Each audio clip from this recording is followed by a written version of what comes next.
Pour la diversité et l'inclusion économique, le mouvement est lancé. Ensemble, nous agissons déjà pour une cause créatrice de valeur. Ensemble, nous avançons. Mais nous voulons aller plus loin. Plus vite, plus haut. En 2022, le sommet de l'inclusion économique sera placé sous le signe de l'impact. Impact pour faire bouger les lignes. Impact pour faire changer les mentalités. Impact pour transformer notre société durablement. Sommet de l'inclusion économique. Agir avec impact.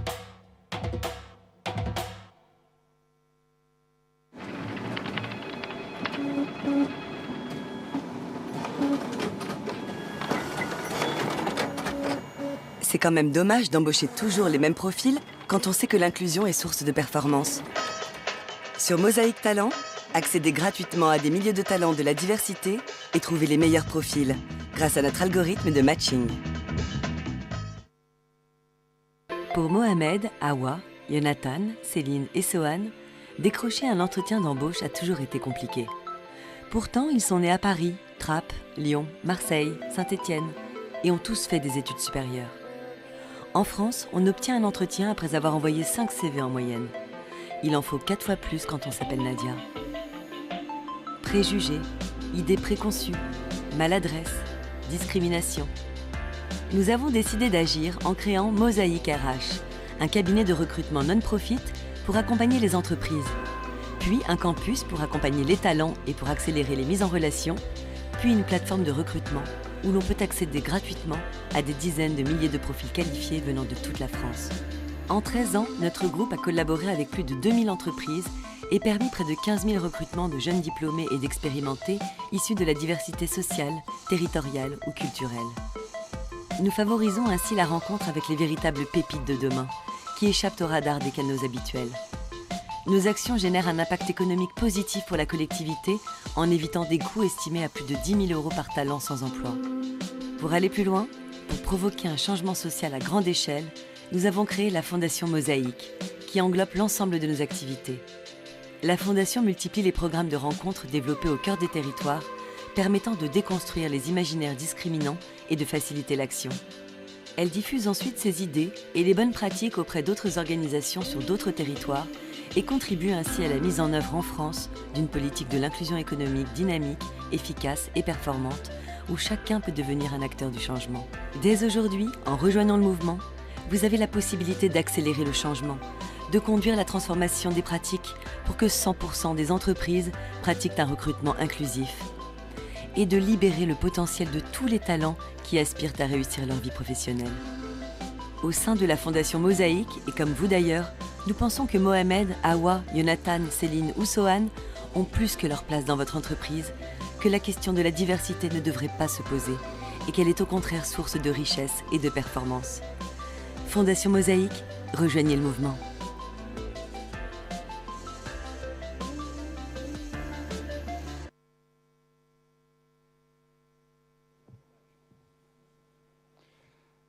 Bonjour à toutes et à tous. Bienvenue dans un atelier qui a un titre un peu programmatique, mais on va vous expliquer tout de suite pourquoi quand on va rentrer dans pourquoi les gens qui sont là sont là.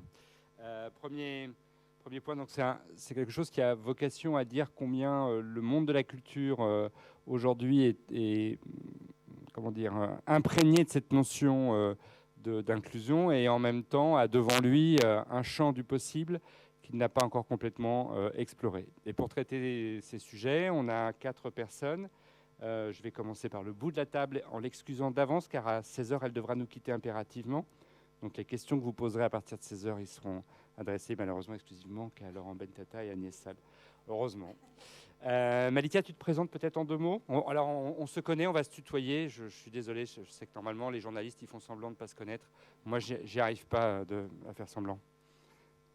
Alors bonjour, Malika Seguino, je suis directrice générale du Prodis, c'est une organisation professionnelle qui représente le spectacle vivant, secteur privé. Bonjour à tous et à toutes. Bonjour, je suis Laurent Bentata et je suis directeur général de Stage Entertainment France, qui est le producteur notamment du Roi Lion actuellement et des producteurs. Et je suis aussi le directeur du théâtre Mogador, que j'ai la chance de diriger depuis une dizaine d'années maintenant. Bonjour, Agnès Salle, je suis au ministère de la Culture, haute fonctionnaire, diversité, égalité, prévention des discriminations et je m'occupe également d'expertise culturelle internationale. Merci à tous les trois. Je propose qu'on commence, Malika, par raconter une petite histoire, puisqu'il y a à peu près un an, à ce sommet de l'inclusion, mais de l'année dernière, nous nous sommes retrouvés tous les deux dans la salle plénière à l'ouverture, et on se disait, mais finalement, que fait le monde de la culture sur la question de l'inclusion ? Et surtout, qu'est-ce qu'on pourrait faire ? Et on s'est dit, mais il faudrait qu'on monte un forum, nous aussi, autour de l'inclusion. Et cet été, à Avignon, nous avons lancé le premier forum de l'inclusion dans la culture et les industries culturelles, où nous avons pris un certain nombre d'engagements, alors lesquels, ceux notamment de travailler un peu mieux à cette question de l'inclusion. Et peut-être que, Malika, parce que tu représentes un certain nombre d'entreprises, et puis après on ira dans le détail avec une entreprise type, comment aujourd'hui, à ce stade, un an après, mais aussi 3-4 mois après Avignon, on peut dire comment on a avancé sur ce sujet. Tout à fait. Effectivement, pour nous, au Prodis, donc une organisation qui représente les entreprises du secteur culturel, des producteurs de spectacles, des festivals et des salles sur tout le territoire français, aujourd'hui, l'inclusion, c'est clairement un enjeu de cohésion sociale, de performance et de croissance. Surtout après cette crise qui nous a tous durablement fragilisés et frappés, après 2 ans de crise sanitaire avec de longues interdictions. On a tous, nous aussi, vécu les pertes de compétences au sein de nos entreprises, que ce soit sur des postes administratifs ou des postes techniciens. Mais dans le même temps, on s'est trouvé confronté à des transformations profondes que nous devions prendre en considération désormais, avec même un effet accélérateur lié à la crise, la transition écologique et la transition numérique. Donc, outre la perte de compétences, nous avons aussi besoin de recruter des talents nouveaux, des compétences nouvelles en matière numérique et en matière de transition écologique. Et au Prodis, j'ai souhaité impulser ce travail sur l'inclusion économique parce que je suis partie d'un constat où je me dis que la culture doit souvent être exemplaire. Et d'ailleurs, c'est souvent un peu ce qu'on se dit. On se dit qu'on est exemplaire, on est les rois de la lutte contre l'exclusion sociale. Eh bien, je trouve qu'en revanche, nous sommes toujours un peu plus faibles en matière d'inclusion économique. Et pourtant, nous ne cessons de porter la diversité des talents sur scène. Et je pense qu'aujourd'hui, il est temps, en contrepartie de cette diversité des talents sur scène, et peut-être pour avoir plus de diversité de talents sur scène, il faut qu'on travaille à accroître la diversité des profils que nous recrutons en interne. Et ça, c'est pour cela que nous avons mis en œuvre ce dossier, que j'ai soutenu l'AFDAS, et que je suis ravie d'être présente aujourd'hui pour ce 2e sommet de l'inclusion économique. C'est nécessaire qu'on soit présent, nous aussi, le secteur culturel. J'ai déjà été trop longue. Pas du tout, parce que tu as passé quasiment le relais à Laurent sur une question que je sais qu'il lui tient à cœur, parce qu'on a un peu préparé, vous imaginez que ce n'est pas totalement improvisé ce qu'on est en train de se dire, mais néanmoins, il ne sait pas la question que je vais lui poser. Mais néanmoins, c'est vrai que Malika disait on a le devoir d'être plus inclusif vis-à-vis, par exemple, de nos salariés. Toi, je sais que tu attaches une importance forte à ce qu'il y ait une symétrie et d'être aussi en même temps inclusif à l'endroit du public, et qu'il y a cette symétrie entre ceux qui produisent ce qu'on regarde et ceux qui sont censés regarder. Oui, en gros, déjà, le postulat de base, c'est de dire que l'inclusion, ce n'est pas une contrainte, c'est une opportunité. Une fois qu'on a compris ça, je pense que tout peut en découler. Et c'est vrai qu'on fait toujours le distinguo, en tout cas nous, dans les actions qu'on mène, entre l'inclusion pour notre audience, en tout cas nos spectateurs, mais aussi nos équipes et les talents qui constituent nos équipes. Et c'est une véritable opportunité pour nous. Alors, on essaie de le distinguer, on fait le distinguo entre les deux, parce que les moyens et en tout cas les actions qu'on mène pour l'un ou pour l'autre ne sont pas les mêmes. Néanmoins, l'esprit doit être le même. Donc c'est vrai qu'au niveau de l'inclusion, elle a 2 aspects pour nous. L'inclusion sociale, donc ouvrir nos spectacles au plus grand nombre. Et ça, je pense que c'est clé, avec plein d'actions, comme les tickets sont suspendus qu'on veut mener prochainement, mais aussi l'aspect handicap, pour que ça ne soit pas la double peine. Quand on est handicapé, quand on vient dans une salle, on ne peut pas, ce qui est le cas dans la plupart des salles, et encore, enfin la nôtre aussi, je suis le premier malheureusement à le regretter, c'est quand on arrive en chaise roulante, on n'a pas les meilleures places. Et c'est pas normal. Donc, alors c'est un choix économique, c'est un choix, mais c'est des choix. Mais encore une fois, je pense que c'est clé pour pouvoir appréhender ce que sera demain à ce niveau-là. Après, au niveau de nos équipes, je pense que, au niveau artistique, je pense que c'est déjà bien ancré quand on fait un casting. peu importe la couleur de peau, peu importe la religion, peu importe... Enfin, le talent, il est sans religion, sans couleur, il est là. Et c'est le seul critère qui doit prévaloir, et c'est ce qu'on fait dans le casting. On est arrivé, je donne un exemple, à un moment donné, on fait le spectacle Grise, je produis le spectacle Grise, et il y a le rôle de Rizzo, qui est un rôle, c'est une Italienne, donc il est dessiné par les auteurs américains comme une Italienne. Et ben la meilleure qui a, en tout cas, qui a assisté au casting, qui s'est présentée au casting, était une femme de couleur. Et c'est celle qu'on a pris, parce que c'était la meilleure. Et peu importe la couleur de peau, peu importe. Et c'est un peu ce qui doit prévaloir. Ça existe au niveau artistique. Par contre, au niveau des équipes, derrière, je pense qu'il y a encore un gros travail, et on a un projet, je peux peut-être déjà le citer, hein, c'est qu'on manque cruellement de techniciens. C'est-à-dire que nos théâtres, on manque cruellement de techniciens. Donc on est en train de réfléchir avec l'AVDA justement pour essayer de monter une formation pour nos techniciens. Et où aller chercher ces techniciens? Et ben, pourquoi ne pas les chercher en banlieue? Là, dans les banlieues difficiles justement, où il y a des jeunes qui sont peut-être sortis du système scolaire et qui cherchent un débouché, ou en tout cas une nouvelle voie. Et le théâtre peut constituer cette voie. Donc on est en discussion, et on a discuté notamment avec une association qui s'appelle Les Déterminés, que j'ai rencontrée lors du forum d'Avignon, Moussa Camara, qui pourra, j'espère en tout cas, je lui en ai parlé, constituer en tout cas le premier volet de notre partenariat, qui pourrait fournir les techniciens de demain venant de banlieue, d'aller former ces jeunes au métier de la technique, du plateau, de la lumière, ou tout autre élément technique, en tout cas profil technique, pour pouvoir faire nos techniciens et en tout cas constituer nos techniciens de demain. Oui, parce que, pardon, je me permets un petit commentaire, c'est que effectivement le sujet de l'autocensure vis-à-vis de la culture, il est fort, et il ne concerne pas que le monde artistique, il concerne aussi le monde technique. Et le ministère du Travail m'apprenait ce chiffre que je trouve un peu grave, c'est que 80% des jeunes qui sont inscrits en CAP électricien abandonnent leur CAP avant la fin. Et je me disais, mais nous, ils nous seraient très utiles, ces gens-là, dans le monde de la culture. Sauf que ils ne postulent pas sur les offres de postes de la culture. Et donc, il y a un petit travail de médiation à faire avec ceux qui sont les acteurs de l'insertion et de l'inclusion. Et tu parlais de Moussa Camara, il y en a d'autres, évidemment, Mosaïque RH. Si on ne cite pas celui qui organise l'événement, on n'est pas politiquement correct. Néanmoins, il y en a beaucoup, et il faut qu'on aille les chercher et qu'ils nous aident aussi d'une certaine manière. On n'est pas là dans une logique... comment dire, misérabiliste. Au contraire, on a vraiment besoin de médiateurs qui nous amènent vers ces populations-là pour qu'ensuite elles viennent naturellement. L'idée, c'est qu'on puisse un jour s'en passer, bien évidemment. Tu veux peut-être rajouter quelque chose ? J'y vois aussi notre intérêt, c'est aller chercher nos clients de demain, en tout cas nos spectateurs de demain, et leur faire connaître le monde du théâtre. Ces jeunes-là n'ont jamais mis les pieds dans un théâtre. Donc quand je faisais la visite à Moussa Camara du théâtre, c'était l'une des premières fois. Et quand il a vu le lieu, c'est magique, un théâtre. Comme une salle de spectacle, c'est magique. Et de pouvoir participer et faire partie de ce monde-là, ce monde magique, puisqu'on vend, enfin en tout cas on propose de l'émotion. Nous sommes, excusez-moi de l'expression, mais des vendeurs d'émotions. C'est magnifique pour un jeune d'avoir ce nouvel objectif, cette volonté peut-être de participer à cette histoire qu'on peut raconter tous ensemble. Et tous les deux, avant de passer la parole à Agnès, mais tous les deux, est-ce que vous voyez une différence entre la façon dont ça se passe à l'international, puisque vous avez quand même une petite vision toi, je sais que Laurent, entre New York, les pays du Nord et puis la France, tu en as. Malika, parce que tu vas bientôt prendre ton avion.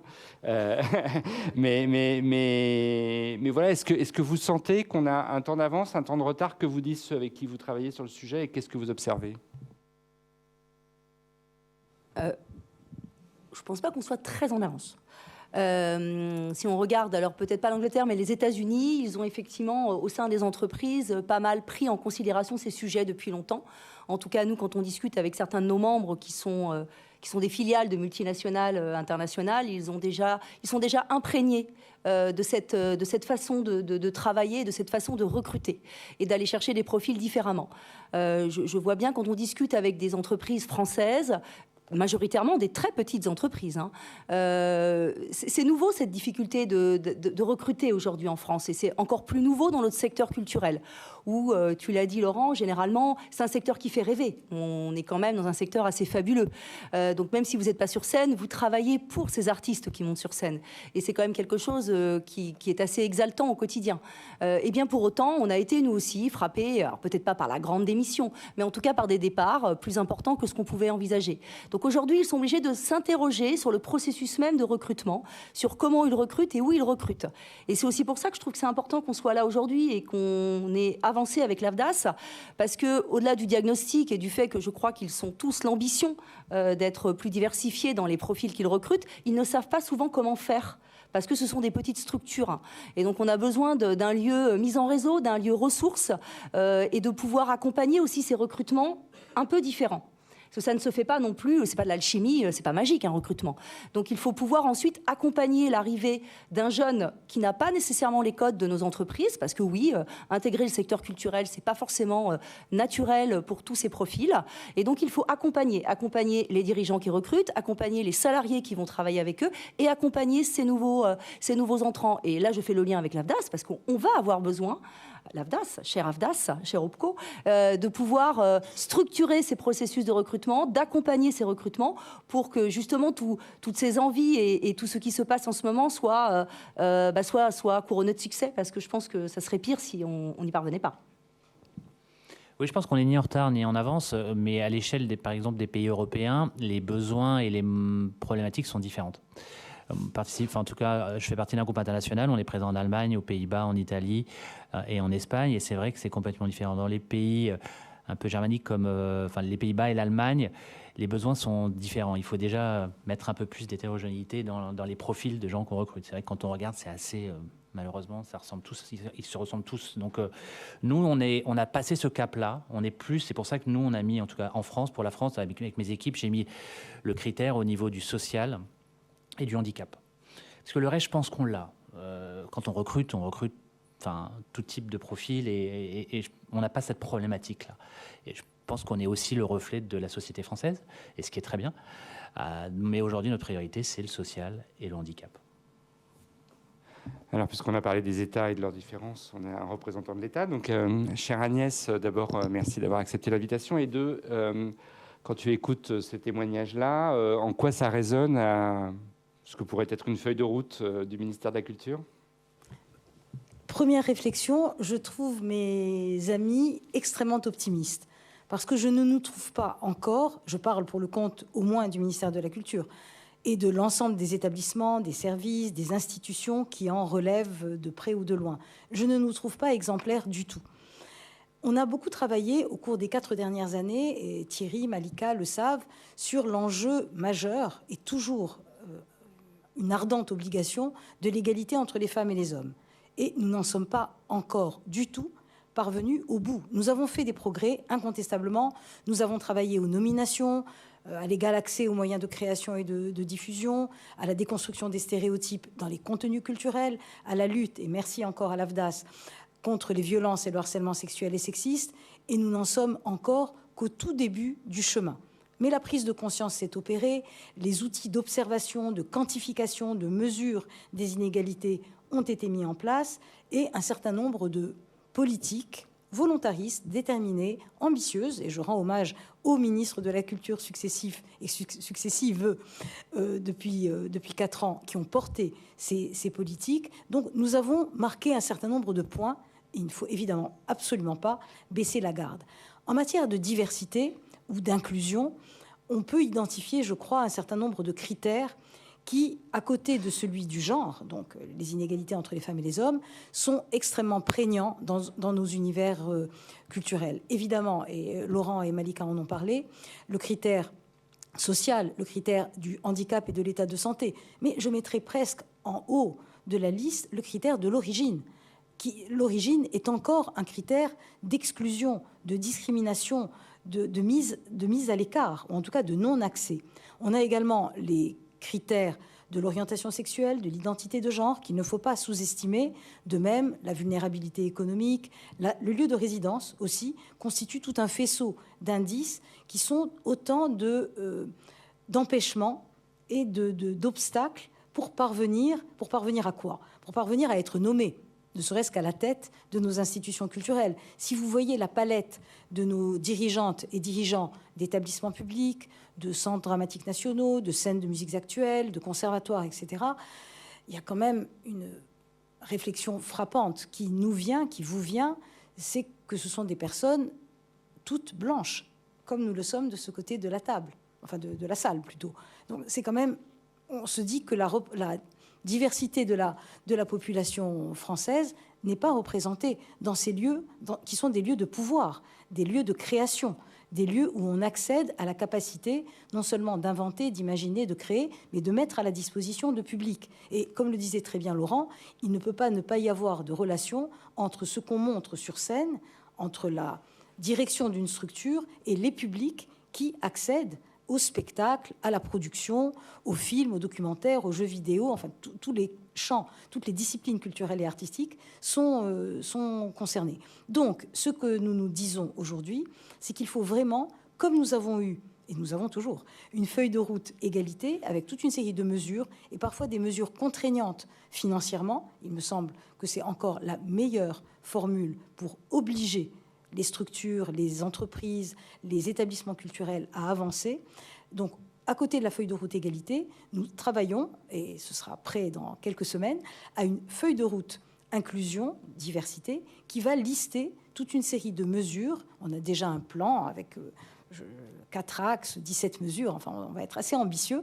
Tout ce que l'État, parce que les entreprises ont un rôle éminent à jouer, mais l'État aussi, en tant que force d'impulsion, de coordination, de pilotage, parfois aussi d'injonction. Et je crois que c'est bien que l'État, pour un certain nombre d'enjeux sociaux, sociétaux importants, comme le sont ceux de l'égalité et de l'inclusion, joue pleinement son rôle, en tout cas dans le champ de la culture, de la communication, des médias. Donc cette feuille de route va être un peu notre vade-mecum pour les 3 ou 4 années à venir.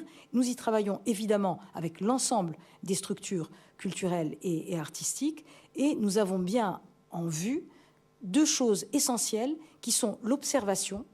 Il faut que nous parvenions à avoir des données statistiques, des chiffres qui permettent de mesurer ces inégalités, ces discriminations liées aux différents critères que j'évoquais tout à l'heure. Et puis, au-delà de l'observation, évidemment, et sans attendre, l'action avec toute une série de politiques, et on y reviendra vraisemblablement en début d'année prochaine. Malikia, par rapport à cette feuille de route,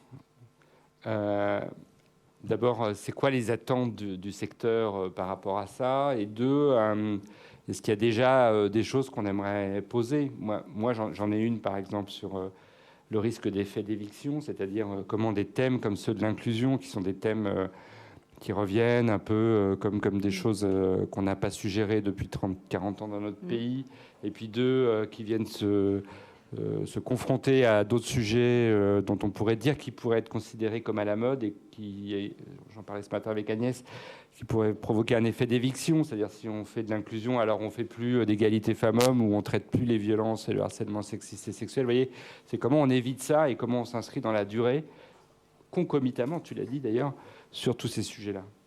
Oui, c'est concomitamment. Enfin, de toute façon, je ne peux pas croire qu'on oublie les sujets antérieurs, puisque on n'est pas encore arrivé au bout de la pleine égalité.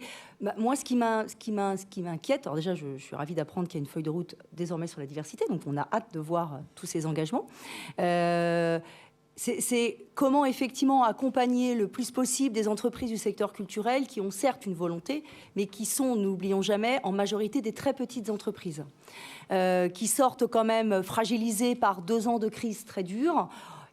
Une crise sanitaire qui aujourd'hui se transforme en crise économique. N'oublions pas tous les dossiers qu'il y a en ce moment et tous les sujets qui d'ailleurs ne sont pas spécifiques à la culture. C'est national et c'est tous les secteurs économiques. Comment on les accompagne face à ces enjeux qui sont multiples?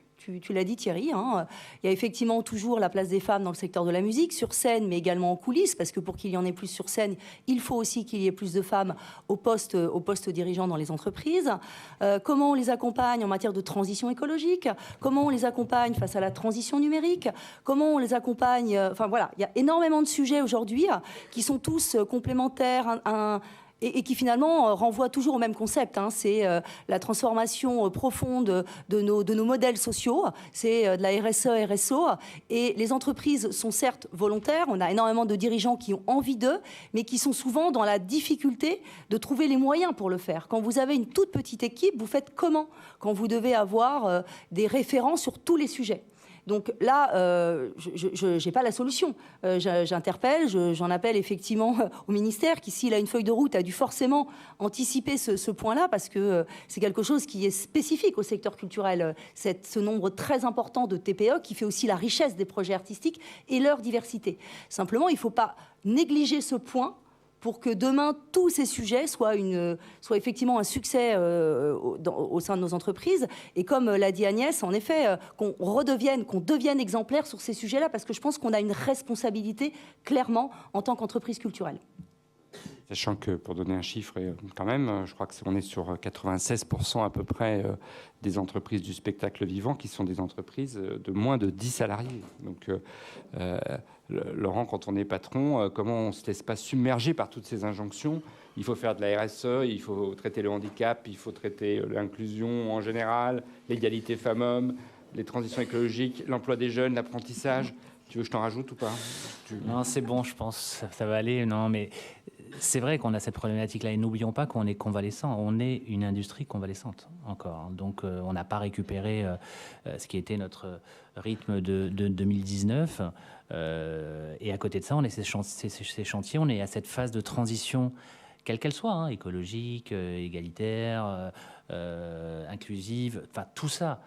Il y a des choix à faire, mais il faut qu'on soit aidé. Malika l'a souligné. Je vous donne juste un exemple.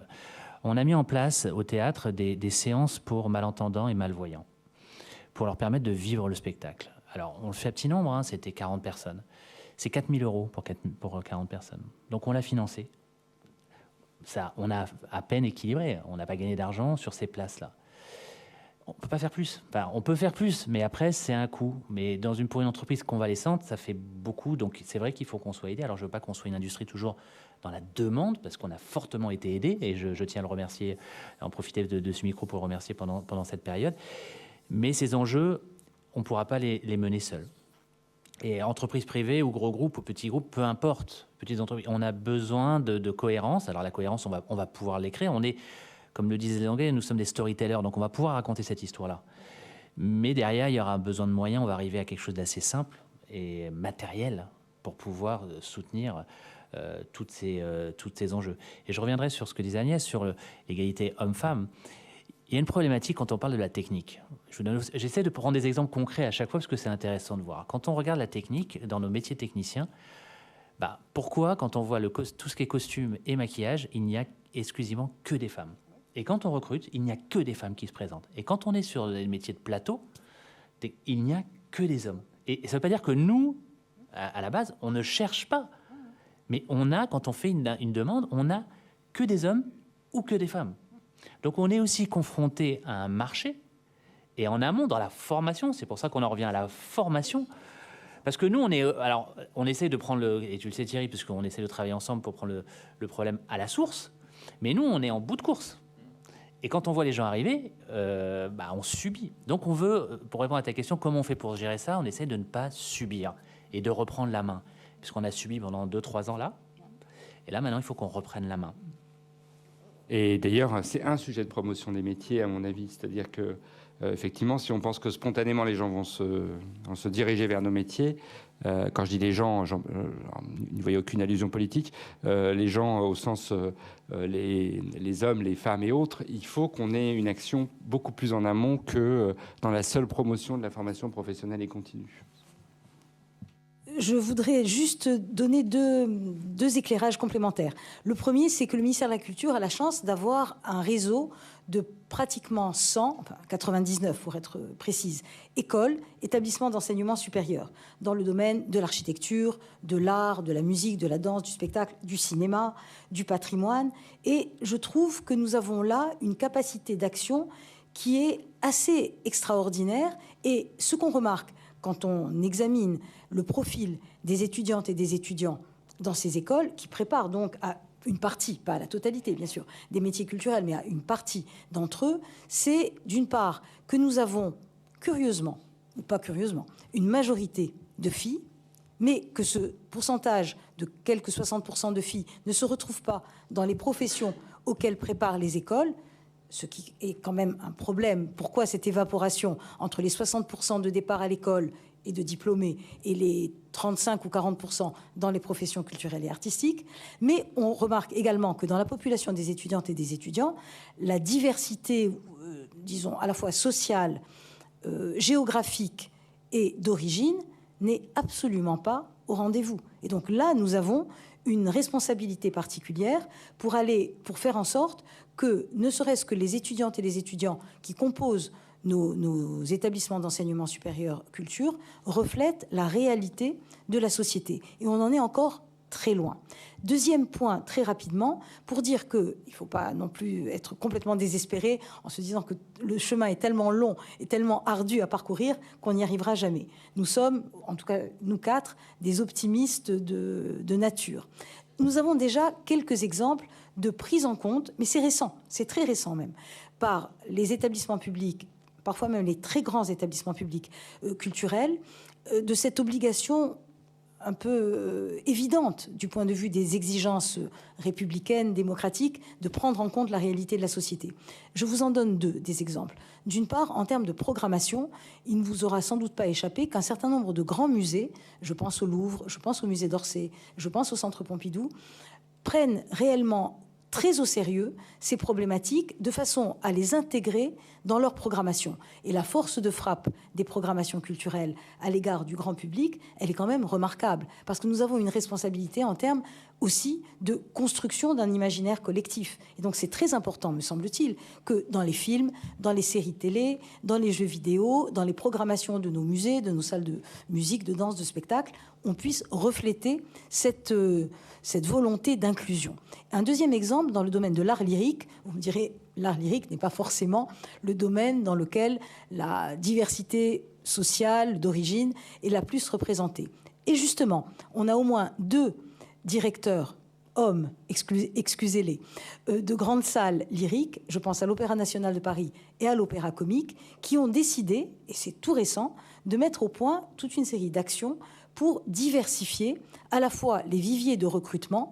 Je pense notamment à l'expérience qui se déroule en ce moment même en Guyane, sur la volonté d'Alexander Neff, qui est le directeur de l'Opéra national de Paris, qui a décidé de diversifier les viviers de recrutement et d'aller installer des lieux de formation et de détection des talents en Guyane et ensuite dans d'autres secteurs. Je pense également à l'expérience de l'Opéra comique, qui a d'ores et déjà une maîtrise populaire qui marche formidablement bien et qui ne recrute les enfants que dans les zones d'éducation prioritaire, et qui développe, et Thierry le sait puisqu'il accompagne les équipes de l'Opéra comique et Louis Langrée, son directeur, qui développe un projet qui va sortir l'année prochaine, d'académie, qui va servir justement à former à différents métiers de chef et chef d'orchestre, de metteurs et metteuses en scène et d'assistants et d'assistantes à la mise en scène, de musiciens et de musiciennes, d'artistes lyriques, de chefs de chœur aussi,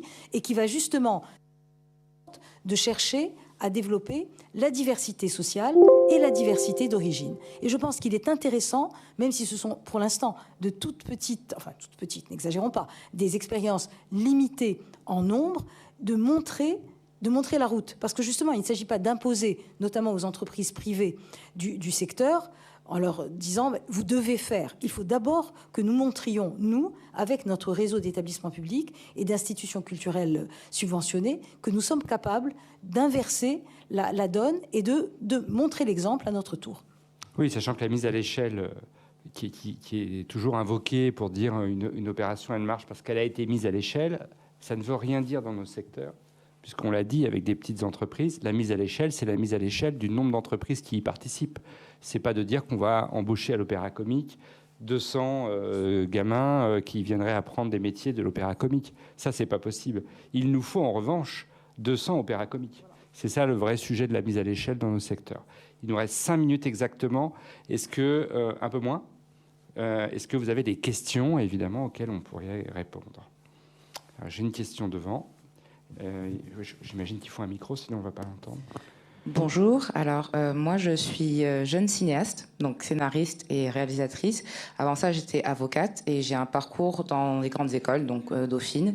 Et aujourd'hui je suis passée par Courtrajmé. Pourquoi par Courtrajmé? Parce que justement les portes comme des endroits comme le CNC ou la FEMIS ne nous sont pas ouverts. Malheureusement, pour reprendre ce que vous disiez madame, pour ne pas dire que la France est colorblind, il est vrai que là où les choses se décident, les barrières à l'entrée sont clairement là.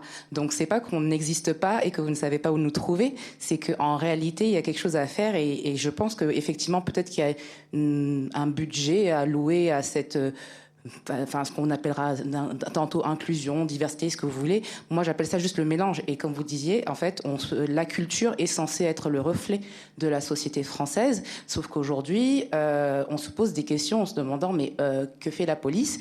La réalité est que peut-être que le changement prend du temps, que c'est difficile et qu'il y a certains freins à retirer. Maintenant, ce qui m'a un petit peu, je dirais cringe au départ, c'est que j'entends qu'il y a des efforts qui ont été faits, mais très honnêtement, on est très en retard par rapport à plein de sociétés. Vous avez pris en exemple les anglo-saxons, mais par rapport au casting, par exemple, je suis désolée, mais jusqu'à présent, il y a certains rôles qui ne sont pas accessibles. Je vous renverrai donc à l'étude Synégalité du collectif 50-50. Une statistique pour ceux qui s'intéressent, parce que pourquoi j'écris maintenant des histoires? Parce que je ne vois pas les histoires qui m'intéressent au cinéma.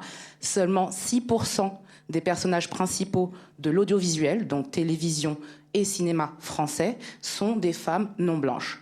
Concrètement, j'ai moins de 6% de chances de voir une femme noire éduquée à l'écran. Mais heureusement, nous avons des Alice Diop, nous avons par exemple La Mort de Danton, des choses comme ça. Donc déjà, c'est pour dire que le début de l'atelier m'a questionné sur le fait que, ah ben non, on n'est pas en retard. Si, la France est en retard. Soyons concrets. Maintenant, ma question, c'est au-delà du fait que vous avez peut-être besoin de budget, effectivement, dans le sens où pour la culture, pour la consommer, il faut se rendre sur place et qu'effectivement, il y a eu une période de crise. Ma question est au-delà des métiers techniques, puisqu'effectivement vous avez parlé des gens qu'on voit, des gens qui sont derrière et tout, donc backstage et on stage.